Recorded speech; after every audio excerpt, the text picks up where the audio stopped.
like that. So she made you another pillow, Sid?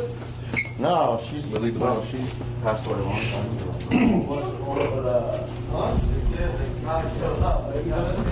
You're mean today.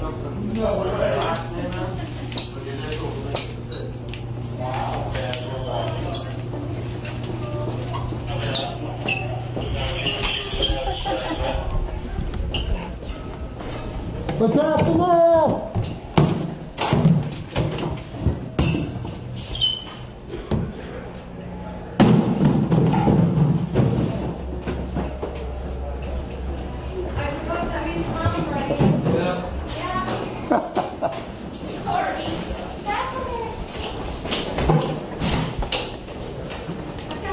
Sorry about that. I'm very sorry about that. Sorry about that. I like that. Daylight's out of that poor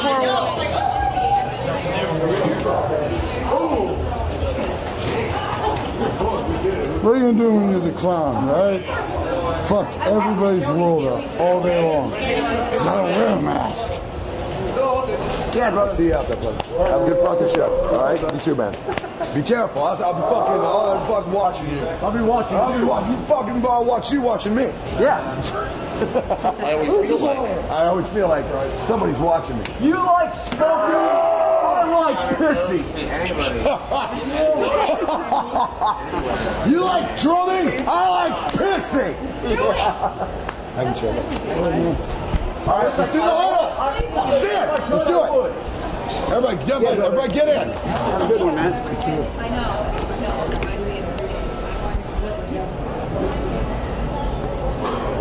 All right, boys. Another fucking Texas show, but you know what?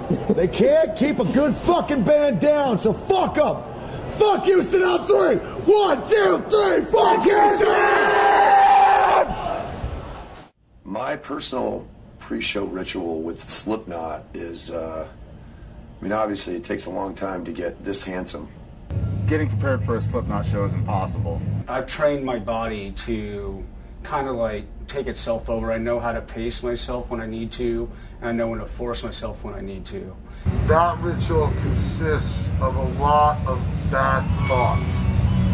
Thoughts of pain, thoughts of inflicting pain, thoughts of it could be my last show, and if it is, I will be gifted the privilege of dying on the altar of the night. My pre-show ritual is to stretch for a while and smoke a bunch of cigarettes, and you know, I usually have a couple of sugar-free Red Bulls before we go on stage, and then I take like 800 milligrams of Advil and stretch and do all that stuff. An hour before the show, I get in, sit in the dressing room, and just try to get into my head, you know. So over that course of time, you know, I mean, I throw in the war paint, throw in the mask, do some stretching.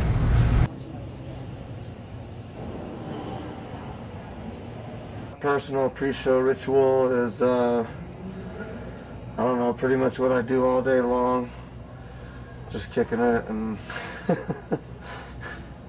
don't really do much for pre-game ritual. I just kind of, I guess, putting on my leg braces, wrapping my ankles, do a little bit of stretching maybe, and then just go out and hit it hard. In a band like this, it's very important to know your health, know your body, know your physical, you know, where you're at. And actually, I used to not warm up a lot, and like recently, I've been warming up about actually 2 hours now prior to coming in the dressing room. There's just really no way to get ready physically for what's about ready to happen, so It's a nightmarish hell of an hour and a half a day. The motor is turned off and the soul is turned on, and that is something I can't, realizing what I'm doing for myself, for my family, and for our culture, which consists of our fans, and then giving 190%. So when I walk out, the ritual has prompted the idea of nothing less than 190%, living my life to the fullest. it's like I understand that, you know, we got to put ourselves through some shit to do this. The physical aspect is really not that big of a deal. It's more of the mental aspect is like what is that goes into a Slipknot show to make it be 100%. Yeah, Slipknot's its own training facility, basically. It's not like you're doing like a runner might have the same motion or whatever, and they might hit something and sprain their ankle. But when you're on stage and you don't really know what's coming at you, like you can kind of out of your peripherals, sometimes you can see like Clown or Mick coming across the stage, or I can see Chris getting ready to throw a pipe, you know, to his tech or whatever. But I mean, the nature of the show does kind of beat the shit out of your body, especially after all these years. It doesn't ever feel any better. You know, if you're gonna do the stuff that I do, you're gonna get hurt once in a while, you know what I mean? It's just like if someone's doing sports or anything else that's physical, you're gonna have to, you know, do certain things to keep doing it, as far as, you know, maybe exercise or stretching or physical therapy. You know, it's just kind of part of the game. Keep my friends out, whatever, so I can just get into my head and be where I need to be. You know, just be in game mode.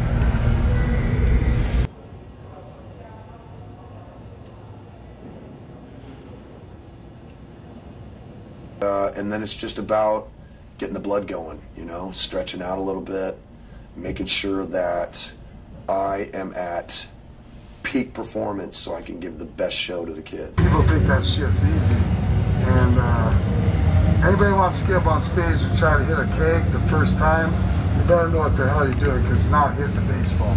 You don't know how many times I've hit my head because I wasn't paying attention. Physically wise, even if like we're not feeling it,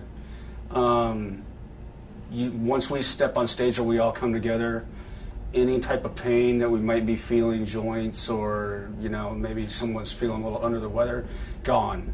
Since I've been sick, I kind of have a new ritual now. I have this drain sticking out of my body now that's kind of where my appendix is, and I call him Harold. So now I gotta sit down and have a talk with Harold before we go on stage, and you know, I tape him to my leg, and I put a motocross sock on over it so he stays nice and tight. And you know, me and Harold kind of have our time before I go on stage, and I'm not doing the sugar-free Red Bulls because I gotta watch what I'm eating now and all that until I have my operation. So that's kind of my pre-show ritual. So I just do a little bit of stretching and kind of become one with my guitar before we go on stage. It's really all I can do now, you know. But it's all worth it, man. You know, I mean, that's the thing that nobody understands, is that it's all worth it.